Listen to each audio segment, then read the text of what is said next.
Hello ट्वेल्थीज, कैसे हो? I hope आप सब बढ़िया होंगे। चलो जी, पहला वीडियो देख लिया सर्कुलर फ्लो ऑफ इनकम का। अभी दूसरा देख रहे हैं हम लोग basic concept of macro economics. ये तो हमें आता है ना, फिर भी कुछ बताऊंगा। मेरा पेन है, आगे पेन। देखो जी, इस चैप्टर को करने के बाद भी बच्चों के मन में डाउट रह जाता है कि सर ये final good, intermediate good, capital good, consumption good exam में आएगा, ये आएगा कंफर्म है 2 मार्क्स का। लेकिन डाउट आपके मन में हमेशा रह जाता है और एग्जाम में कई बार गलत कर देते हैं। लेकिन जो बच्चा मेरे से पढ़ा है ना पूरे साल, वो मेरी वीडियो देख ही नहीं रहा। कहता सर सब हमें आता है, तो मेरी वीडियो देख कौन है? आप देख रहे हो जो मेरे से पढ़े ही नहीं हो, लेकिन उसको ये काम करना है वीडियो के साथ। एग्जाम के लिए मोस्ट यूजफुल चैप्टर मेरे हिसाब से, 2 मार्क्स पक्के, विश्वास करो। आ जाओ जी, सबसे पहले basic concept of macro economics में पहला हम लोग देख रहे हैं डोमेस्टिक टेरिटरी। डोमेस्टिक टेरिटरी की डेफिनेशन याद करने से कोई फायदा नहीं, आपको बस इतना याद करना है कि क्या ये डोमेस्टिक टेरिटरी है या नहीं है। पहला देखो जी, हमारा इंडियन लैंड जितना भी है वो डोमेस्टिक टेरिटरी है। हमारा इंडियन वाटर बॉडीज जितना भी है वो इंडियन टेरिटरी है। शिप्स, सर अब शिप के केस में गलती हो सकती है। देखो जी, मान लेते हैं मैंने एक शिप खरीदी, शिप का मैंने नाम रख दिया सम्राट प्रसेनजीत शिप, डन सर, नाम रख दिया। लेकिन मैं रहता इंडिया में हूं और उसको चलाता हूं पाकिस्तान और श्रीलंका के बीच में, अब वो छोड़ दो, फिर रशिया और जापान के बीच में, रशिया और जापान के बीच में चलाता हूं, लेकिन उसका ओनर मैं हूं। सर रशिया और जापान के बीच की जो वाटर बॉडीज है वो तो आपकी हुई नहीं, हाँ नहीं हुई, लेकिन यहाँ पे ओनरशिप मेरी होने की वजह से वो शिप को भी डोमेस्टिक टेरिटरी माना जाएगा। पक्की बात सर, इसका मतलब उसमें काम करने वाले जितने भी लोग सब इंडिया के हो जाएंगे। ठीक सर, ऐसे ही वेसल हो गया, ऑयल रिग्स हो गई, इन सब जगहों पे ओनरशिप देखी जाती है, ओनरशिप, डन सर। सर लेकिन एम्बेसीज के केस में देखो, इंडिया जिन जिन कंट्रीज के साथ रिलेशनशिप रखती है, जिसको अपना फ्रेंड बना के रखती है, जहां पे इंडियंस जा सकते हैं, हम जब वहां जाते हैं तो वहां पे हमें हमारी एम्बेसी मिलती है। एम्बेसी में हमारे लोग होते हैं जो हमारी हेल्प के लिए काम करते हैं। वहां से कोई इंडिया आना चाहता है तो उसको इंटरोगेट करते हैं कि भाई तू इंडिया जाने लायक है भी या नहीं है, तो वो एरिया भी हमारा होगा। ठीक सर। सर कंसुलेट्स, मिलिट्री स्टैब्लिशमेंट, ये सब अगर इंडिया में ही मान लेते हैं, अमेरिका का कोई मिलिट्री स्टैब्लिशमेंट बनाया गया, क्यों? क्योंकि सर क्या नाम है, जो बाइडेन इंडिया आने वाले हैं, इसीलिए तो उसको भी डोमेस्टिक टेरिटरी अमेरिका की मानी जाएगी, क्योंकि हमारी कब होगी? जब हमारी मिलिट्री स्टैब्लिशमेंट वहां जाएगी। ठीक, लेकिन सर इसमें इतना सा याद रखना कि हमने 2 लोगों को हटाना है। सर जैसे हमने अपनी एम्बेसी पाकिस्तान में अपनी मान ली थी, अपनी एम्बेसी चाइना में अपनी मान ली थी, वैसे ही चाइना वाले इंडिया में अपनी एम्बेसी को वो अपनी मानेंगे, वो डोमेस्टिक टेरिटरी नहीं माना जाएगा। ठीक सर। लेकिन अगर इंटरनेशनल ऑर्गेनाइजेशन जैसे यूएनओ हो गया, WHO हो गया, ये सब कभी भी किसी भी कंट्री की डोमेस्टिक टेरिटरी नहीं मानी गई, ये इंडिविजुअल बॉडी होती है। ठीक, चलो सर ये याद हो गया, देख लेना एग्जाम में इसमें से आएगा तो उसे पहचानने के लिए आएगा। ठीक, अच्छा सर एक बार कुछ पूछ लो, हमसे गलती हो जाएगी, चलो बेटा मैं पूछ लेता हूँ, गलती नहीं करना। अच्छा सर आपने बोला था ओनरशिप देखी जाती है, लेकिन एक केस में ओनरशिप नहीं देखेंगे। चलो जी, रिलायंस ने अपना ऑफिस चाइना में खोला, बताओ जी। सर अब आप कहोगे इस क्या नाम है, ओनरशिप तो मुकेश अंबानी के पास है, सॉरी अनिल अंबानी के पास है।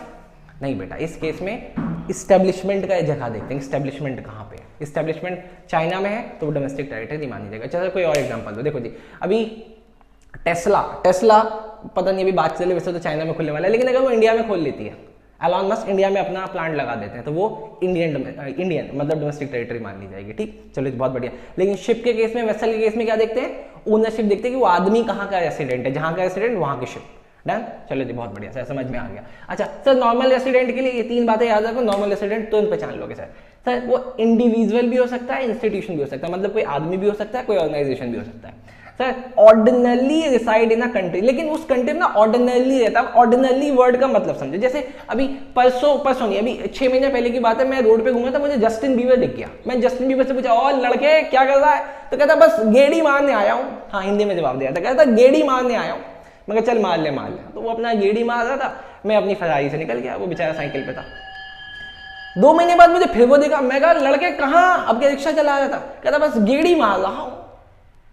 मैं कहा भाई कभी साइकिल में कभी रिक्शे में गेड़ी मारता जाता है? कहता हाँ मैं गेड़ी मारता जाता हूँ। अभी कल भी मुझे मिला, ऑटो चला रहा था। अब बताओ वो नॉर्मल रेसिडेंट है या नहीं है? वर्ड पहचानो सर, इंडिविजुअल है। उसके बाद ordinarily reside in a country, वो घूमने फिरने नहीं आया साला, ऑर्डिनरली यहाँ पे रह रहा है।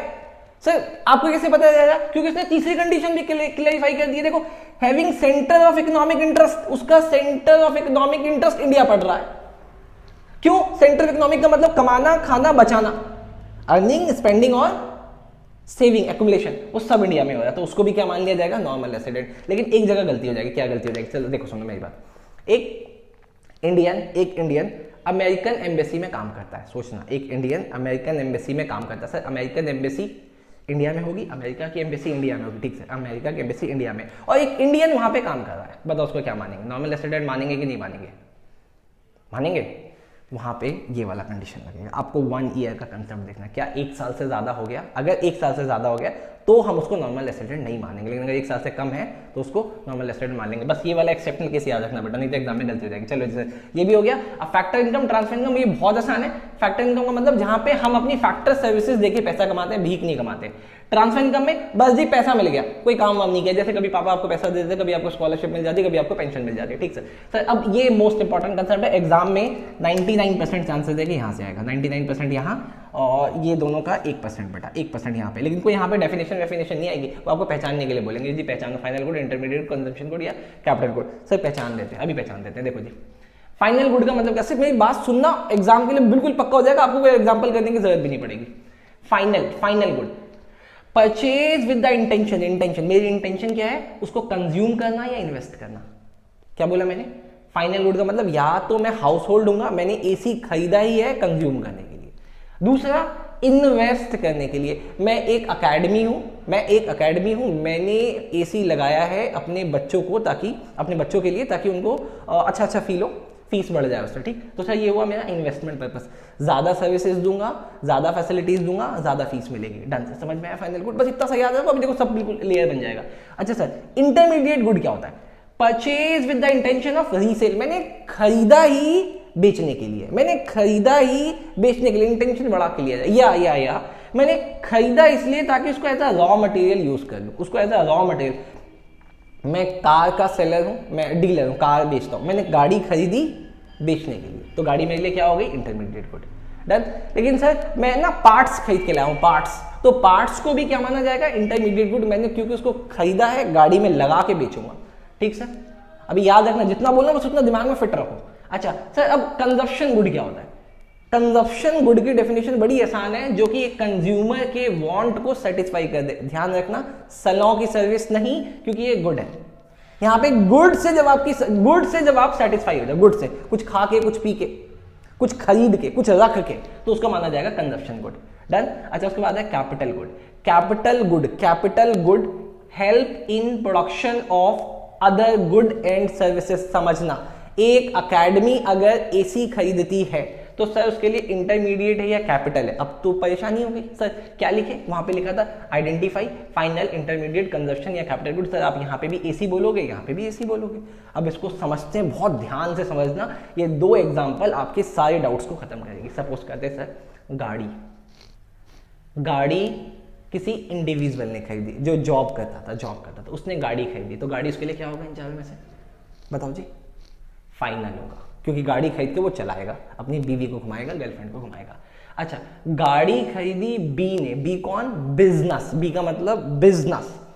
सर बिजनेस ने खरीदी, बिजनेस फर्म ने खरीदी, लेकिन मैंने बिजनेस से पूछा अबे तू करता क्या है, तो उसने बोला जी मेरा तो ओला का काम है, मतलब ओला वाले गाड़ी बेचते नहीं, वो गाड़ी एज अ टैक्सी की तरह चलाते हैं, तो उसके लिए ओला क्या हो गई, कैपिटल हो गई, उसके लिए गाड़ी क्या हो गई, कैपिटल हो गई। याद रखोगे सर कैपिटल की डेफिनेशन क्या है, help in production of other good and services, वो टैक्सी की सर्विसेज को प्रोड्यूस करता है गाड़ी यूज करके, तो उसके लिए क्या हो गया, कैपिटल हो गया, ठीक। लेकिन अगर गाड़ी खरीदी थी किसी ऐसे बिजनेस फर्म ने जो कि डीलर है, वो गाड़ी खरीद के गाड़ी बेचेगा, तो उसके लिए गाड़ी क्या हो गई, इंटरमीडिएट गुड, पक्का।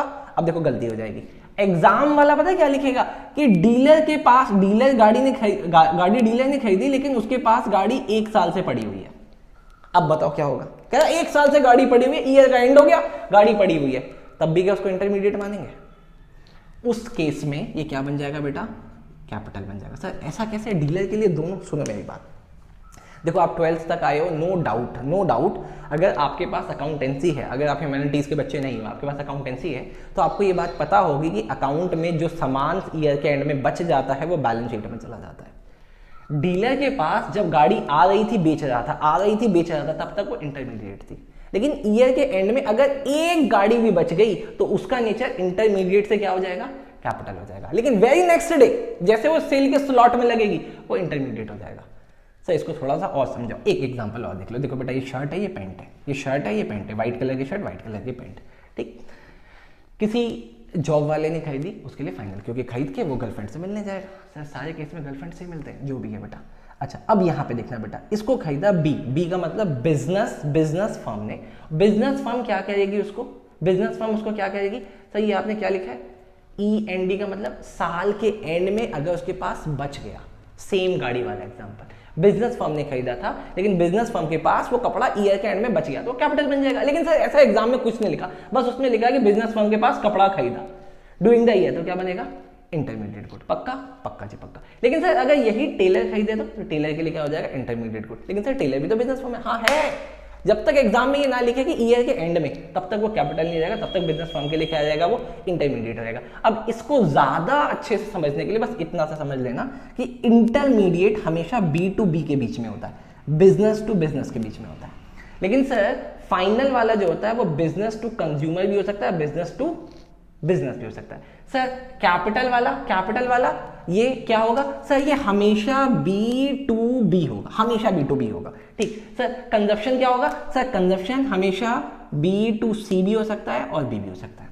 आई होप इससे अच्छा आपको कोई नहीं समझा सकता था। अगर अच्छा लग रहा है तो लाइक करना, शेयर करना। CUT की भी अनाउंसमेंट बहुत जल्दी होने वाली है, इस वीडियो में बने रहना, आगे भी कुछ वीडियो है उसको भी देखते रहना, जल्दी अनाउंसमेंट होगी। और जो बच्चे CA करना चाहते हैं फाउंडेशन के लिए बहुत अच्छी अपॉर्चुनिटी है, वो तो मेरे फेवरेट बच्चे हैं, ठीक, वो भी वीडियो देखते रहना। चलो जी मिलते हैं अगली वीडियो में।